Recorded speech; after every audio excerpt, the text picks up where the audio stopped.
healthcare.gov so they can enjoy testimony. Feel like I'm worthy. Healthcare.gov is here for you, like you. This is a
What's going on, people? What's going on? What's going on? What's happening?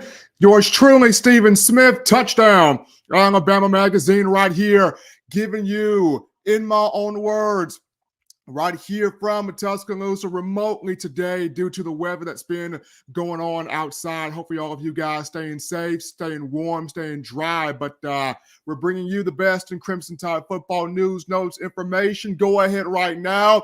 Hit that like button. Smash the like button right now. Let's get this show right now 50 likes out the gate. Appreciate the support there from you guys. Also, subscribe. Hit that subscribe button. Get every friend, every family member, every casual Bama fan, diehard Bama fan, consumer of Crimson Tide football to subscribe, because if you love the content, they will feel it as well. That daily super chat goal, $100 there. Daily super chat goal, $100. Appreciate the support coming from each and every last one of you. And we got a good one tonight. We got a real good one tonight. Be involved in the chat tonight. I'm taking all of your questions in the YouTube chat line. Get in the chat line. Throw your questions right there. We're talking Sugar Bowl. We're talking Will Anderson. We're talking 2023 freshmen and positional groups where a freshman can make a huge impact in terms of next spring and next year. So definitely get involved in the chat line. Excited to bring you this show tonight right here. But as we right now, people get into the first topic here of conversation, and this one's crazy to me. I mean, this is crazy. When you look at Alabama football, especially under Nick Saban, Coach Saban, who has been here now 16 seasons, got here in 2007. He's produced 24 unanimous first-team All-Americans. It's a lot of people. When you talk about guys like Barrett Jones, you talk about guys like Andre Smith, you talk about guys like your Derrick Henrys of the world, your guys like your Minkah Fitzpatricks. Like, he's produced several of these unanimous All-American guys, several of these All-American larger-than-life type of players. However, he had yet to have a guy that went back-to-back or two-time unanimous first-team All-American in his tenure as Alabama's head football coach. And Alabama, as a program for that matter, has never had a guy to be a two-time first-team unanimous All-American, especially when you look at names like Ken Stabler, Joe Namath, guys like Sean Alexander, John Hanna, Derek Thomas, Cornelius Bennett, just so many incredible names that have come through the Alabama football program. Ozzie Newsome, throw him in there as well. Alabama has yet to have a guy to go back-to-back unanimous All-American until this year with Will Anderson Jr., the former five-star from Dutchtown High School in Hampton, Georgia, came in the 2020 class. And I remember this. I remember this was back Valentine's Day of last year.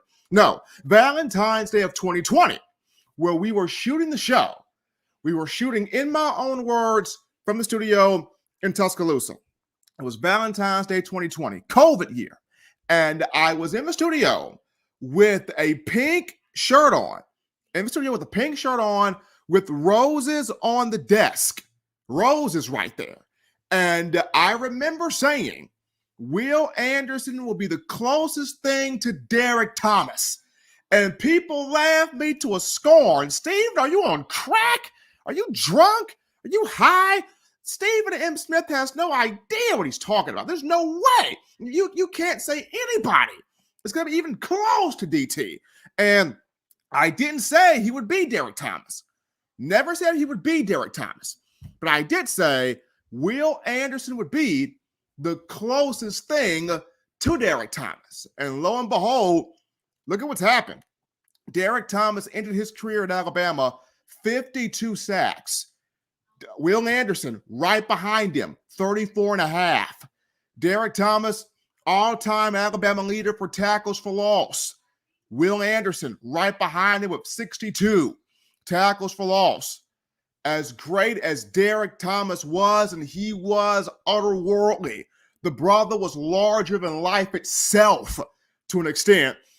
Derek Thomas did not get two-time unanimous All-American. Will Anderson, two-time first-team unanimous All-American. It is unreal what Anderson was able to accomplish in a year where he did not have the gaudy stats that he had from last season. I mean, keep in mind, last season, Will Anderson, 34 and a half tackles for loss. Will Anderson, 17 and a half sacks. Will Anderson, a Heisman finalist, should have been in New York for the Heisman Trophy presentation. This year, Anderson, 51 total tackles, good. He did have double-digit tackles for loss, 17, which led the team. He did have double-digit sacks, 10, to lead the team. He did have double-digit quarterback pressures, 12, to lead the team. He also had a pass breakup, a blocked field goal, and an interception returned for a 25-yard touchdown. So he did put up numbers. It wasn't the insane stats from 2021, but Anderson did put up numbers. And here's a guy that got Bronco Nagurski Award, that got Chuck Bednarik Award. Both of those two go to the top defensive player of the year in college football. Anderson did get the Rotary Lombardi Award, which goes to the nation's top offensive lineman or defensive lineman, being named after the legendary Vince Lombardi. He did get the Lot Impact Trophy, Will Anderson also SEC Defensive Player of the Year, 2-time winning that one. And then all 5 major selectors in college football, when it comes down to All-American, they all voted for him. First team All-American. When you discuss the Associated Press, Sporting News, Walter Camp Football Foundation, the Football Writers Association of America, and the American Football Coaches Association, all of those 5 named Will Anderson first team All-American. What a season for him. What a season for him. What a career for him. And the fact that he gives Nick Saban the first, but not only Nick Saban the first 2-time unanimous first team All-American, but he gives the Alabama football program its first 2-time unanimous All-American. Big ups there to Will. Big ups there to Steel Will, the Terminator, Will Anderson Jr. for all that he has brought to the Crimson Tide in Tuscaloosa. And I mean, I just think back to 2020. It's Valentine's Day. I'm sitting in the office at the desk giving you hottest show on the streets, you the Bama Nation. And I remember saying, hey, this kid right here from Georgia, Will Anderson, closest thing to Derek Thomas that Alabama's going to have. Just you watch it. And people were berating my door. Pitchforks and torches everywhere. Didn't say the kid was going to be Derek Thomas. But as far as the closest thing, yeah. Sacks, right behind Thomas. Tackles for loss, right behind Thomas.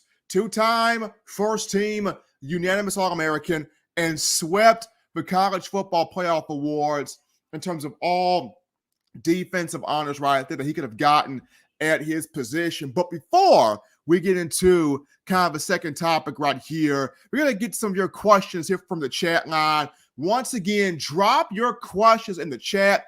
I want to interact with you guys tonight, right here, Wednesday. Hottest show on the streets, giving you your Alabama football news here. Also, hit that like button. Hit that like button. Give us a thumbs up. Like the show. Subscribe.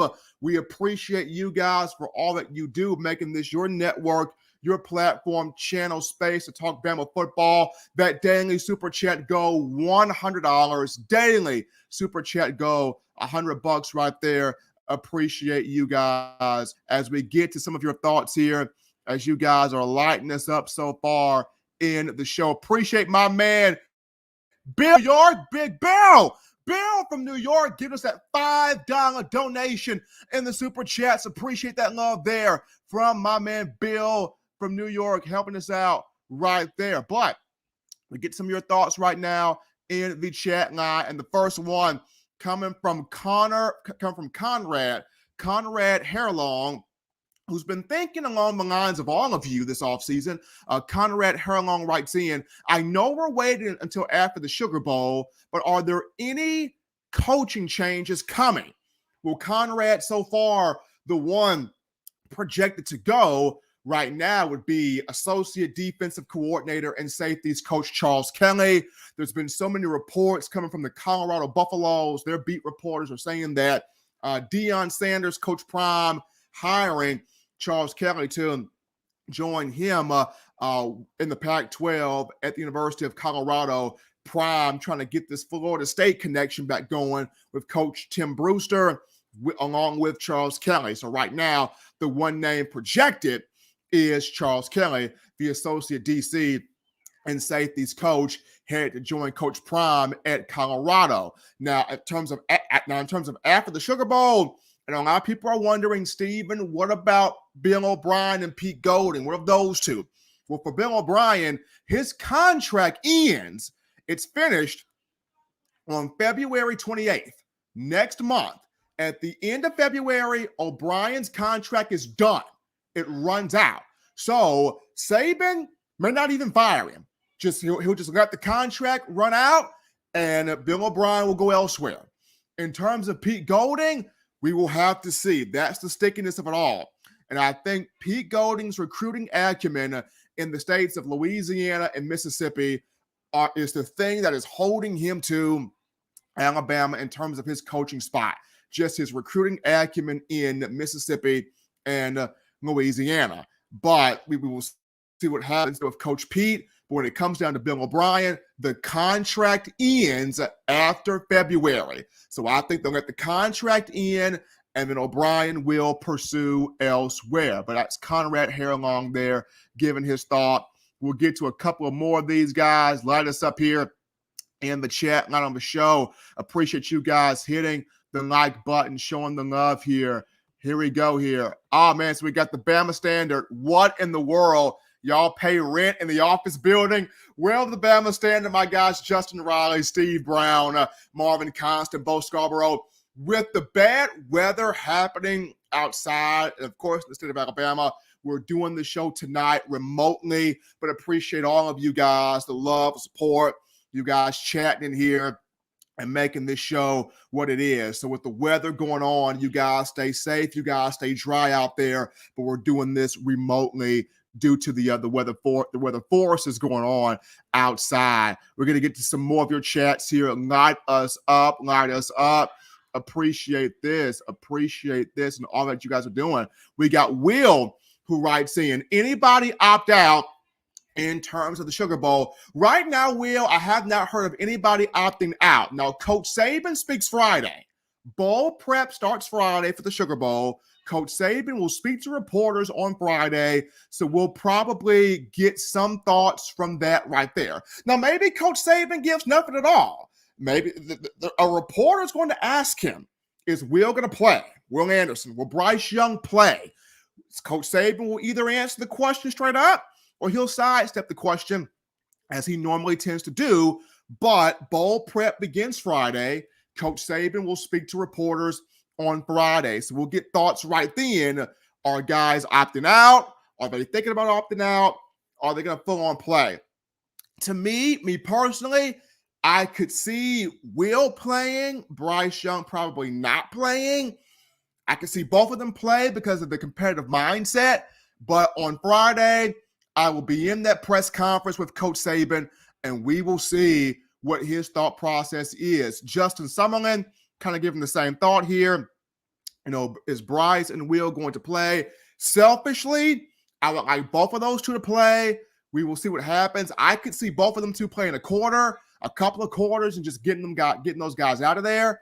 But at the same time, I can understand if they choose to opt out and prepare their bodies, prepare themselves for the NFL draft, NFL combine, respective pro days, and all of that goes in with it. But Friday is the day Coach Saban will speak to reporters. So when we get to Coach Saban, definitely that thought's going to be thrown in there on Will and Bryce playing, or will they play in the Sugar Bowl? But here we go. Jamie Wilhelm writes in, do you think the number of players leaving in the portal is intentional by Saban, or is there more a serious problem here? Well, Jamie, I think in terms of just the players in the portal, to me, you could say this is a form of cleaning house. On Saban's viewpoint, this is a form of cleaning house from Saban. In terms of if there's a more of a serious problem here, with the fact that there's more offensive players and defensive players in the portal, I continue to reiterate it's more of a disconnect with O'Brien. I feel like a lot of these guys, especially JoJo Earl, Aaron Anderson, and Christian Leary, thought they would get a lot more playing time this season. I know Aaron Anderson, he dealt with an injury, so he couldn't get the playing time that he would have liked to have anyway because he was recovering from an injury. JoJo Earl, when he got back from his foot issue in fall camp, he did play middle to the back end of the season, but I guess he thought he may have gotten more reps also. Christian Leary, I just don't understand it. He was healthy all season. You talk about a guy, 10'5", 100-meter dash track speed coming from Orlando, Florida. I don't get why he was not utilized more of the season or at all of the season. But once again, I'm just a guy that is covering Crimson Tide football, just giving you the information right here. I am nowhere near on the coaching staff. But to me, this is a way of Coach Saban cleaning house. I don't think there is a serious problem, especially if, Bill O'Brien out after his contract ends. Maybe you can go in the portal and convince an Aaron Anderson to come back. Maybe you can go in the portal and convince a JoJo Earl to come back, especially with Christian Leary already choosing his next stop, which is University of Central Florida, teaming up with former Bama receiver Javon Baker. But we'll see what happens there. We'll get to more of your thoughts before we get to the next topic of conversation. Jarvis S. writes in, the show must go on. Yep, Jarvis, even from home, the show must go on. Steven is live from the booth. I kind of am live from the booth. You got the crazy weather, Jarvis. Hopefully you guys are staying safe out there. Appreciate you guys writing in. We're getting to more of your thoughts right now. Latoya Billingsley riding and roll tide. Appreciate that, Latoya. Thanks to you right there. Let's see here. William Bryan, man, William from Iowa, getting that roll tide from William. Jarvis S. writes in, was nice to see J-Mo score his first NFL touchdown on his first reception on Sunday. Jarvis, it was outstanding seeing Jamison Williams, after all he's been through, tearing his ACL in the national championship game against Georgia, and all the rehab he put in. Still was a first-round pick, despite the knee injury. Still was a first-round pick. Went number 12 overall to the Detroit Lions. And to see him get that touchdown last week, 41 yards, big there for J-Mo. Appreciate Jarvis writing that in. All of you guys in the chat line, bringing your thoughts to the show. We appreciate that. We got everybody here. Godfather of the SEC in here, my man Waylon, throwing his thoughts here in the chat. Appreciate that. Here we go. Spencer writes in here. Steven, you're going to have to get up and dance around since you're remote tonight on Super Chats coming in. Spencer, I may get up and dance around a little bit. That we'll see. We'll see. Got to have those Super Chats coming more, though. That daily Super Chat, go $100 there. Daily Super Chat, go there. Bill from New York writes back in, Steven, if either Will or Bryce was going to play in the Sugar Bowl, which would you prefer? I would rather Will. Our quarterbacks need work. I'll say this, Bill. I think I would rather see Will Anderson play too. I would rather see Will play just for the defense to end the season on a strong note. Because offensively, I want to see Jalen Milroe and Ty Simpson. Let's get this conversation started about the future of Alabama football after Bryce Young. Let's get Jalen Milroe working there, get his confidence going. Ty Simpson working there, get his confidence going.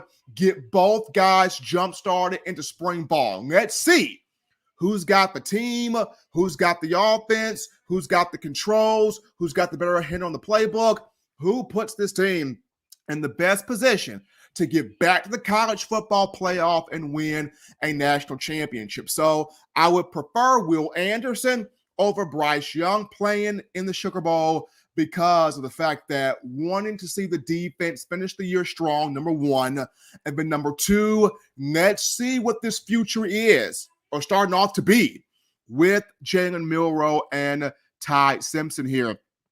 I see here King Joe writes in, what about Bill O'Brien? I mentioned this before with O'Brien. His contract ends, King Joe. His contract ends on February 28th of next year.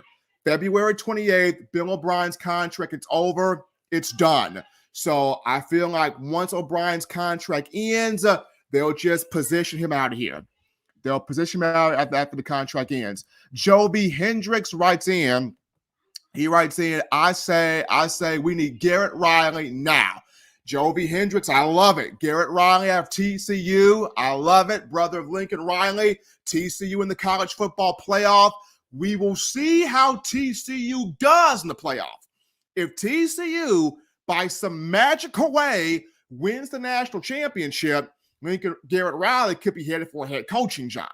But if TCU is put out in the semifinal round, I could see Nick Saban making a phone call, making an offer to get especially with him putting Max Duggan up there in the Heisman. He didn't win. Caleb Williams of USC won, but at least Duggan was a Heisman finalist, and Garrett Riley played a big role in that. So we will have to see how he does here in the playoff here.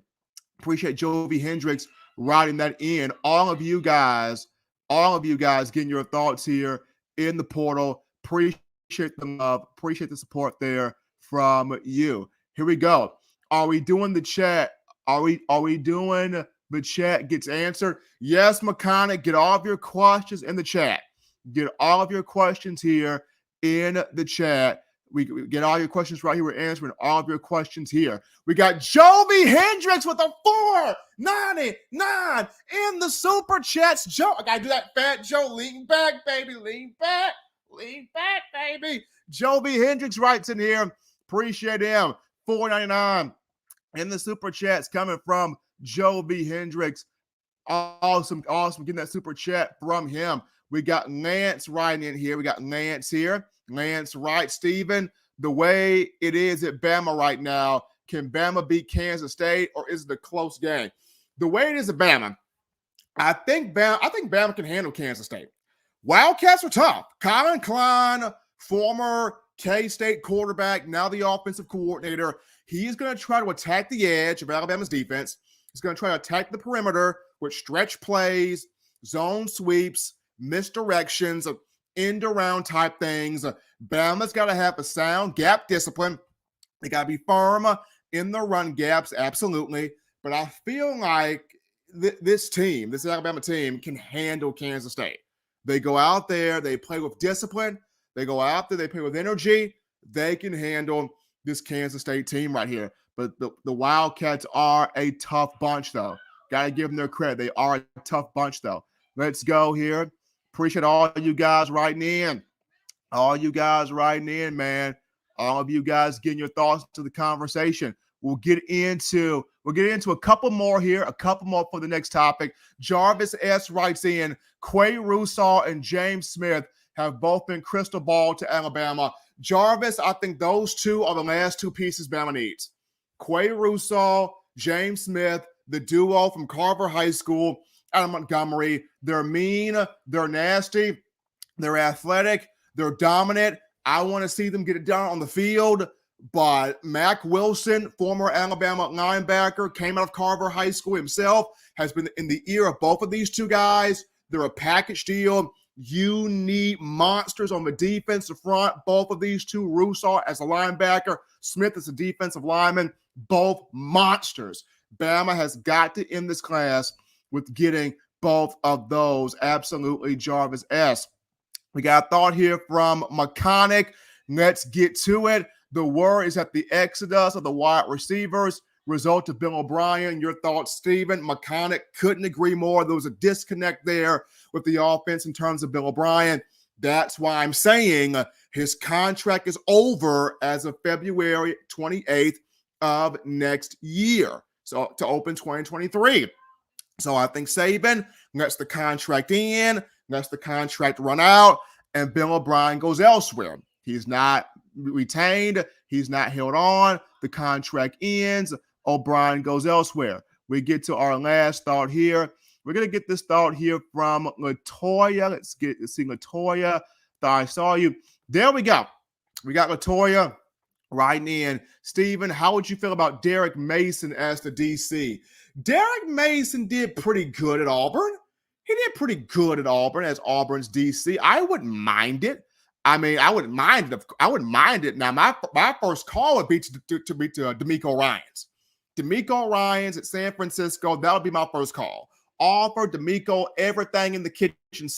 I do it. Now, of course, D'Amico is being targeted for head coaching jobs due to how well he has performed in the NFL, but I would still make a phone call to D'Amico Ryans. I would target him. Hey, son, you came from Bama. You played at Bama. You were elite at Bama.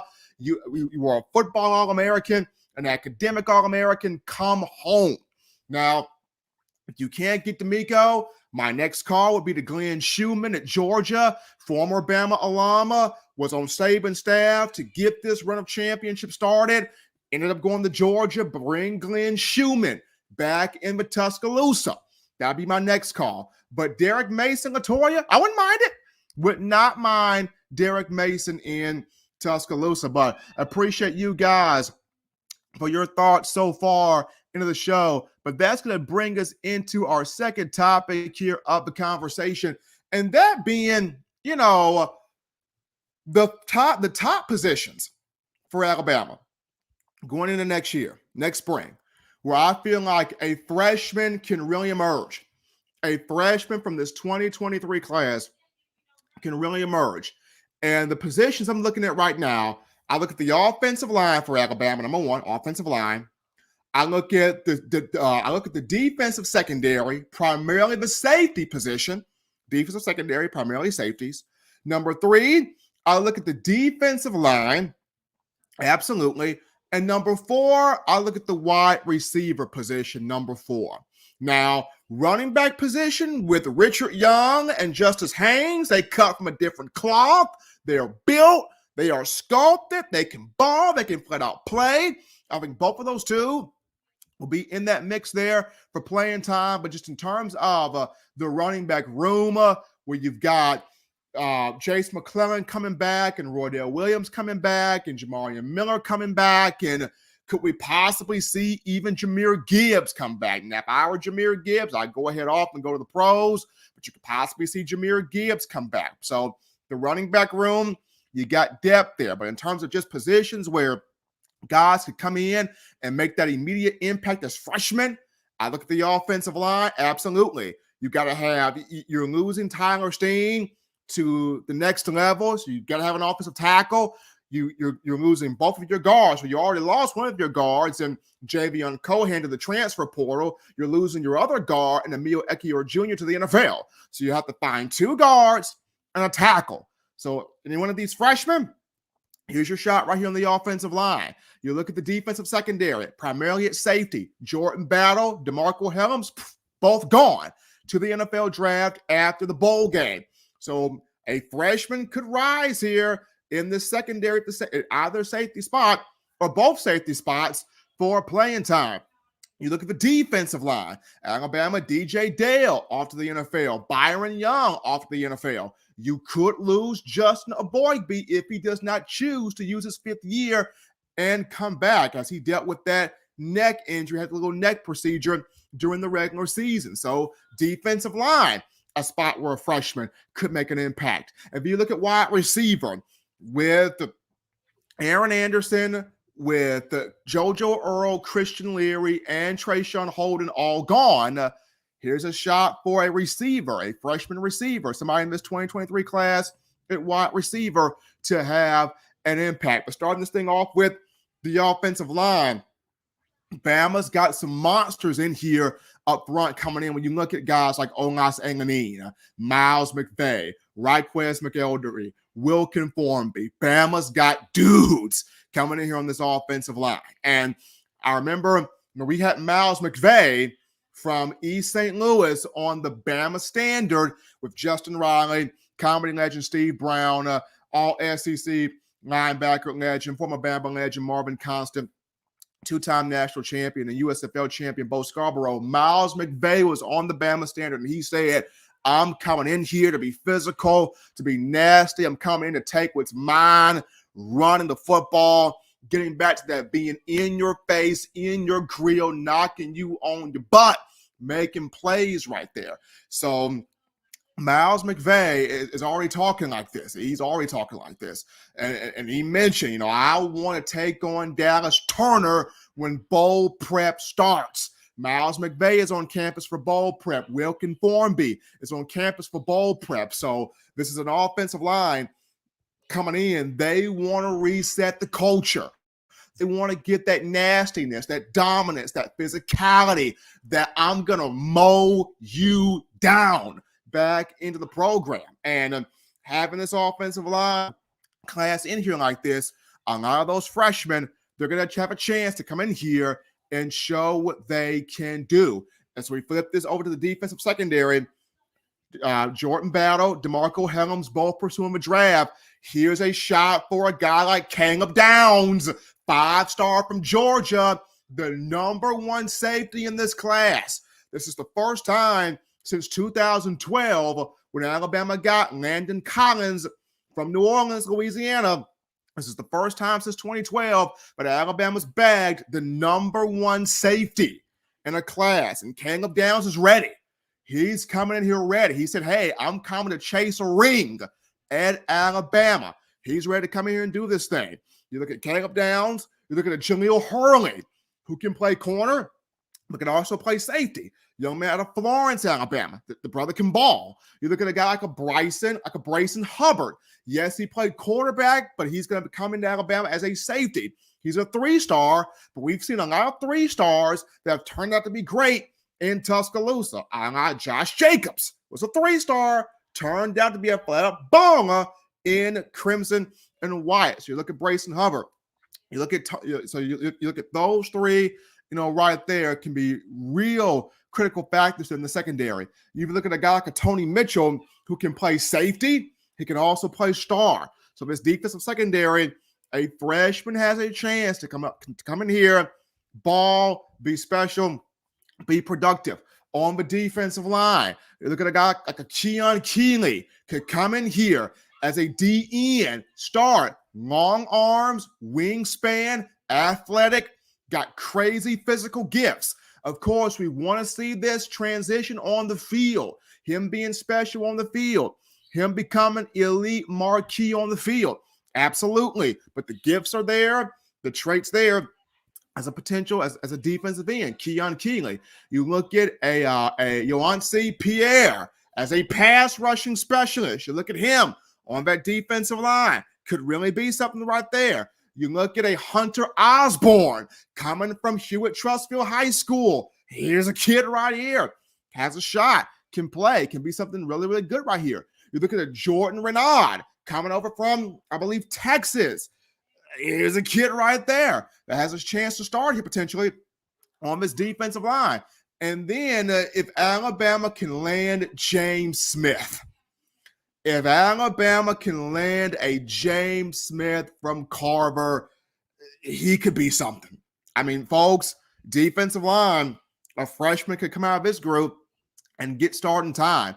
Last but not least, here at wide receiver, you got guys like Jalen Hale who can start. You got the JUCO transfer and Malik Benson, got speed demon, can get up and down the field, can run the entire route tree, can get up and leap and catch the football. Just a playmaker either on the ground or up in the air playing that vertical wide receiver position. So I look at offensive line, safety, defensive line, wide receiver. Those are my top positions where a freshman or a member of this 2023 class can come in here and have an immediate impact becoming a starter for the Crimson Tide.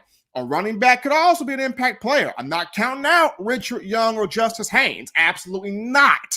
One of these two, if not both, could come in here and have a massive impact when you talk about the running back position. But those would just be my top groups there. The offensive line, the safety position, the defensive secondary, the offensive line, the defensive line, the safety position and the secondary, and the wide receiver position. But we're going to jump right now back into the chat line to kind of grab your thought here. Definitely want to hear from you. Throw your in the chat. Which position you feel like a make where we're back now. So back to the question. The question was, which position group you feel like a freshman could make the biggest impact? A freshman could be a starter. A freshman could be a marquee contributor. Who do you feel like it could be for the 2023 class? Definitely drop your questions in the chat line. As we're about to get to them, continue hitting that like button. Give us that thumbs up. Hit the like button right here on the show. We appreciate the love coming from you. Also, $100 daily super chat goal. Drop that love in the chat right there. Got $100 super chat goal. Once again, I'm not the recruiting guru. That'll be our own Justin Smith, the lead scouting and recruiting analyst for TDA. Justin does an unbelievable job scouting these young men, getting the analysis on these young men, being at every single game, at every single event from start to finish. If you're not following Justin on Twitter, on YouTube, he show the process every Tuesday and Thursday. I don't know what you're doing. I mean, I literally would have to revoke your recruiting fan card. I don't know what you're doing because this guy is off the charts. Justin and I will be hosting the National Signing Day show for TDA coming up here next week. But right now, we're going to get to your questions right here in the chat line. Let's see what we got here. Ah, man. Here we go. We go to James Knox. James Knox writes in, Stephen M., does this team understand that the Utah and Oklahoma Sugar Bowl loss teams are the least talked about teams of the Nick Saban era? Separating itself is a must. Absolutely. The 2008 team, James, they didn't want to be in the Sugar Bowl. They wanted to be in the national championship game, but the loss to Florida and the SEC championship game took it away. I mean, took away the fire, took away the motivation.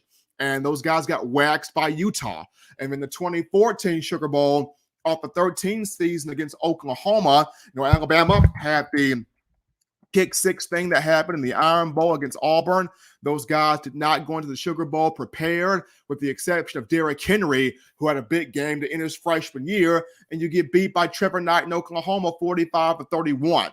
So these guys have got to come in this Sugar Bowl focused. They got to come in taking it serious. They got to come in ready to flat out play against a Kansas State team that, despite the fact they're a 3-loss team, they're coming in with absolutely nothing to lose under Colin Klein. Well, not under Colin Klein, but Colin Klein is the offensive coordinator. They're going to throw everything but the kitchen sink at Alabama. So I agree with you, James Knox. These guys have got to be ready to play. Let's hear Johnny C. go, Stephen M. Smith 2024. I'm not ready for president, Johnny. I appreciate the love there, but I am not. I am not running for president, man. That'd be fun if I was. Would I make a good president? Stay tuned. Would I make a good president? Stay tuned there. Jovi Hendricks writing in, Justice Haynes and Richard Young. Absolutely, those two running the football. That's going to be a special running back room for years to come. Johnny C. writes back in, Stephen, I think Bama should bring in Will Muschamp. The second Pete Golden got that DUI. I thought Muschamp would have been a great move. It would have been, but like I mentioned, you got Glenn Schumann you can call after the season's over. If you want to bring Glenn Schumann back to Tuscaloosa from Georgia, if you want to offer D'Amico Ryans the whole house, I understand NFL teams are looking at him to be a head coach, and if he gets the head coaching job, more power to that brother. He deserves it after what he has done with the San Francisco 49ers. But if I was Nick Saban, I would at least offer D'Amico a call. Pick up the phone, baby. I would at least give D'Amico a phone call and try to bring him in here. Jovi Hendricks writes in, is Tyler Harrell staying? Well, he was honored on senior day at the during the Iron Bowl final game of the regular season. I think he is. I think Tyler Harrell is, and he should, because he doesn't have tape for Alabama yet. He's got tape from Louisville, but nothing at Alabama yet, due to he had to work his way back from the injury, and he didn't get onto the field till late in the season anyway. So I think Jovi Hendricks I think Tyler Harrell has to come back. It would behoove him to come back here. Another $4.99 in here from Jovi Hendricks. Appreciate Jovi coming in here with that $4.99 in the super chats. Appreciate Jovi Hendricks showing my love right here on the show. Appreciate him. And all of you guys riding in here right now. Man, we appreciate you guys riding in here showing all the love to the show. We got Talking Sports with Red writes in, I think Bond and Prentice will have big years next year. Like Isaiah Bond, Talking Sports with Red, love Kobe Prentice. Both of those two showed as freshmen. They're dogs, man, and they want to be on the field. Isaiah Bond, we saw his speed quite a few times on plays this season. Kobe Prentice, we saw him make some impactful plays. So I think next season, both of those two will be utilized a whole lot more here. Let's see here. Matthew Iverson writes in, I like Charlie Strong, but he landed another job. I like Charlie Strong too. I hate to see Charlie Strong go. I hate to see Charlie Strong go, man. I wanted Charlie Strong to remain. I really did. I really did. But, God bless him. Got something else right there. We got McConaughey, who writes in here, McConaughey, Steven is at his best right now. Wow. I appreciate that, McConaughey, doing this remotely here from home because of the weather that's going on right now. You guys stay safe out here in Tuscaloosa and in surrounding areas. Let's see here. We got Matthew Iverson writing in. I'd like to see you start doing a follow on start doing a follow on Prime, Steven. Well, we'll see what Primetime continues to do. We'll see what Primetime continues to do, Matthew. He's doing a great job. He's doing a great job there he did a great job at Jackson State. We'll see what he does there in Colorado right there. Let's see here. Steven spilling his true feelings on this team. Yeah. Got to spill your true feelings there on the team there. Oh, man, we got a shout-out, man. Katera 1983 with that $4.99 in the Super Chats. Appreciate Katera 1983, right? Giving us that love right there. Appreciate that from Katera. We got to get to a few more of you guys. We got Mike Coleman writing in. Kansas State looked good against TCU. Yes, Mike Coleman, they did. And that's why Alabama cannot come into the Sugar Bowl sleepwalking, taking Kansas State lightly. Because they played well against TCU, beat them. I mean, Colin Klein, as the offensive coordinator, he's going to want to attack the edges up the middle. Now, Kansas State doesn't have a dynamic passing game. They do have some good receivers. They do. Not the most dynamic passing game, but they do have receivers that know how to get open. So Alabama in this game, you can't come in here sleepwalking. You can't come in here taking Kansas State lightly because even as a 3-loss team, they're tough. They're tough. They're competitive. And they're coming to try to win this football game. Appreciate that from Mike Coleman writing in there. Here we go. BJ Cleveland, we're hoping for our 19th national championship. That could be coming in next season. There. Let's see here. Spencer writes in, Steven versus Godfather for president. Waylon can have that one, Spencer. Waylon's got that one. I will not take that from Waylon. I will not take that one away from Waylon. Waylon has done an outstanding job being the president here. Monica Petway writes in, please tell me that's not the same coordinator who pitched a fit when Alabama beat Auburn one year. Not sure who you're referring to, Monica. Who are you referring to on that one, Monica? Who are you referring to on that one? Love the question, but who are you referring to on that one? So Gears of War Phoenix edition, who's the name of a tight end who is transferring from Maryland? I believe so tight end transferring from Maryland who is in the portal right now. And it'll be interesting if Alabama gets him. I believe his name is CJ, but let me clarify that. Let me clarify that right now as I'm right here on the phone right here. So let me get a name on that. Let me get a name on this tight end here from Maryland that's in the transfer portal. I know he took a visit to Alabama. He took a visit, and I would love to see if Alabama is able to get him here to this tight end here from CJ Dypre. That's him. CJ Dypre is a tight end. So CJ Dypre, he's athletic, he's good, he's elite, can make catches, can run routes. So CJ Dypre is the tight end from Maryland. Hopefully, Alabama is able to get him from the portal if it chooses to make that move here.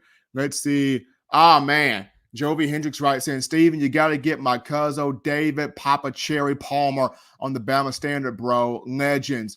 Don't know if you remember number 2, but he was electric. Yes, I remember David Palmer. He was the original Deuce. He was electric. He was that dude. And we're going to have to definitely have him on the Bama Standard. We got to have him on the Bama Standard. So I'll pass it on to Justin Riley. Got to have that on the Bama Standard right there. But CJ Diapre is a tight end there from Maryland. Hopefully Alabama could get that. Could get that. Definitely could get that. But let's see. We gotta get some more questions here in the chat line before we go into the final topic. Appreciate you guys writing this in here. We got the $1.99 in the super chats from the Godfather at the SEC, Wayland. Appreciate that love coming from Wayland. Appreciate that love from him into the chat line. Absolutely. Brenda Banks writes in, Stephen, I love watching your show. Roll Tide. Appreciate that from Brenda. Thank you. We do what we got to do here, even from home. We do what we got to do here to give you guys the best news, notes, information, and coverage here on your Bama program. Once again, you guys stay safe out there. You guys stay warm. You guys stay dry with the weather that's going on here across the land. Brian Watson with that $4.99 in the super chats. Brian Watson showing love on the show. Appreciate Brian dropping that in the bucket there. That daily super chat go, $100 there. Daily super chat go, $100. We appreciate that from you guys. Monica says it was Will Muschamp. Yes, that was Will Muschamp, Monica, that went crazy on the sideline when Bama beat Auburn. Will Muschamp went crazy. But, hey, Will Muschamp's passionate, though. That's the passion that Will Muschamp has. And you got to have that passion when you talk about coaching in the SEC, especially on defense. And, Pete Golden, you wonder sometimes, does he really have that passion, that in your face, just flat energy? Does he have that? And at times I look at Pete Golden as if to say, what are you doing? Just what are you doing? At least with Will Muschamp, he'll get in your face and do something. He will get in your face and do something. Jovi Hendricks writing in here, Stephen, is it true that one of our running backs and wide receivers went to Colorado? I haven't heard anything about an Alabama wide receiver or running back going to Colorado. I know that Charles Kelly, Alabama's associate defensive coordinator and safeties coach, is projected to go to Colorado to join Coach Prime, but we will see. Charlie Harris is writing in here. Bill O'Brien want to rest up in the box. Well, O'Brien knows that the contract for him is done after February 28th of 2023. So maybe he wants to rest up there in the box one last time because he knows contract ends February 28th of 2023, and Alabama will transition elsewhere in terms of an offensive coordinator. But appreciate all of you guys dropping your thoughts, dropping your chats, dropping your ideas there in the chat line here. Appreciate all of this coming from you, and continue to throw your thoughts in there. Daily super chat go, $100. Daily super chat go right there. And as we get into kind of a third topic of conversation to sort of wrap this up here, before we get into the third topic, now we get to the third topic of conversation to kind of wrap this up here. And that's sort of breaking down the Sugar Bowl, which is going to be on New Year's Eve, 11 a.m. Central Time kickoff from New Orleans, from Caesars Superdome. I'm still trying to understand, why is this an 11 a.m. kickoff? This is a classic bowl game. This is a classic site, venue. It's a New Year's Six Bowl. Why does Bama get the 11 a.m. kickoff? I don't understand this. I really don't. I really don't. I don't know why ESPN did the Crimson Tide this way, but it is what it is. However, digressing from that point there, Sugar Bowl breakdown. So for Alabama, I've said this before, the silver lining for not making the college football playoff, if there was one, was Alabama has a chance at good fortune here in the Sugar Bowl. The 2009 matchup against Utah off the 2008 season didn't go well. The 2014 Sugar Bowl against Oklahoma off a 2013 season didn't go well. The 2015 Sugar Bowl off a 2014 season to start the college football playoff against Ohio State didn't go well. The only one that has went well so far in the Saban era for Alabama was the 2017 Sugar Bowl, the CFP semifinal against Clemson. That one went well. Alabama won that game 24-6. So for a second stroke of positive get back here, here's a chance in this all-state Sugar Bowl matchup against Kansas State. And I think, to me, the biggest thing is going to be, number one, how does Alabama come out in that first quarter, right? Does Alabama establish dominance in the first quarter right out of the gate? Does the offense flow right out of the gate? Does Bill O'Brien trust the run game right out of the gate? Whether Bryce Young chooses to play in this game, whether it's a series, a couple of series, a couple of quarters, or if it's Ty Simpson, Jalen Milroe, what is the game plan for the quarterbacks coming into the matchup here against Kansas State? How does the offensive line look? Do the guys up front impose their will? Are they dominant? Do they strike guys? Do they open up the run game? Do they get the pass protection going?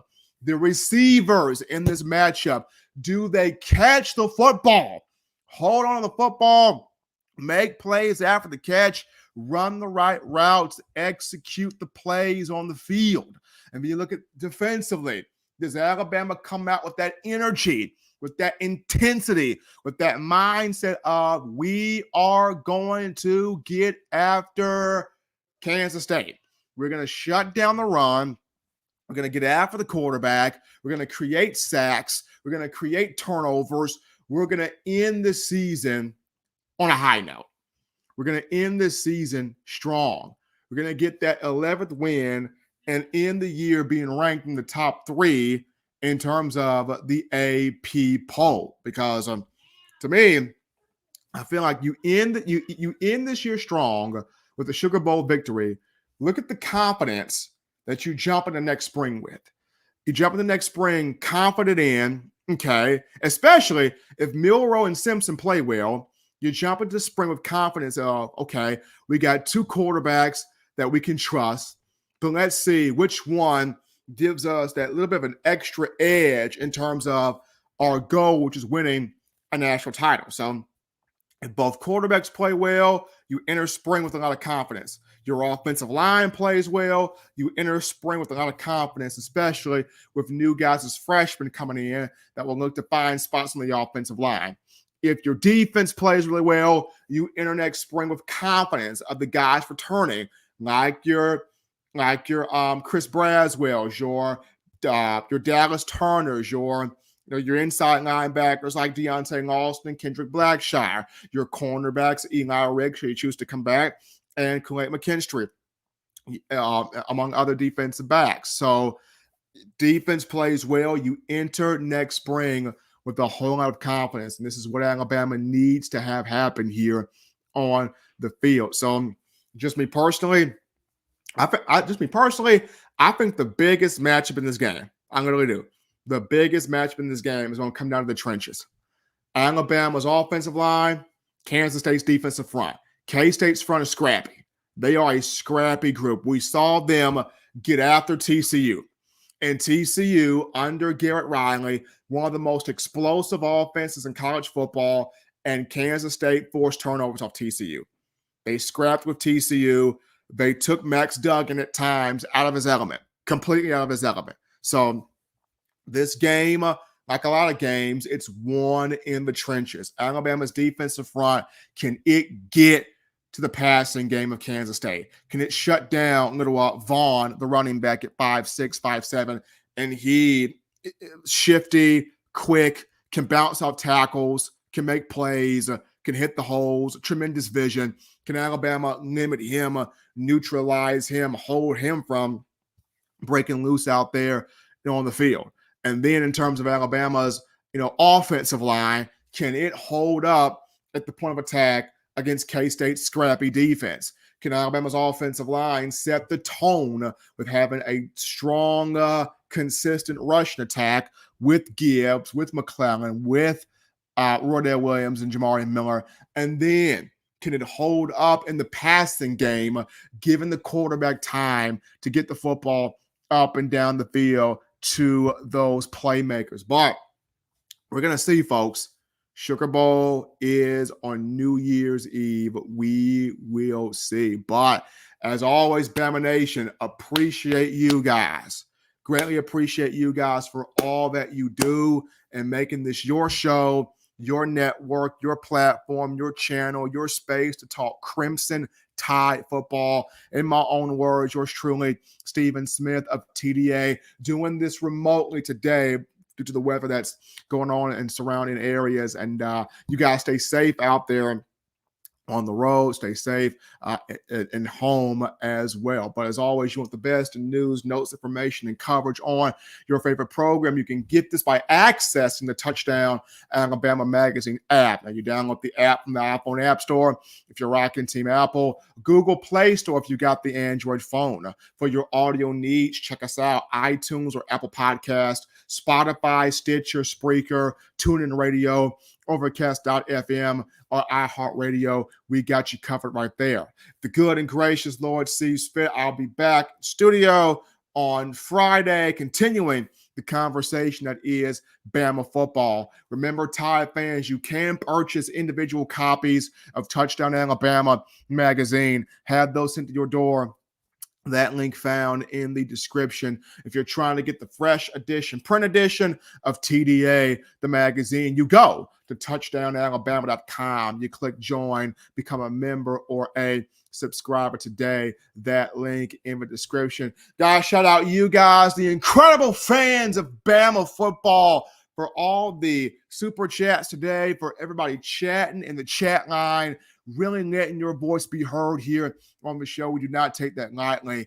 We do not take that for granted whatsoever. And until next time, folks, husbands, love your wives.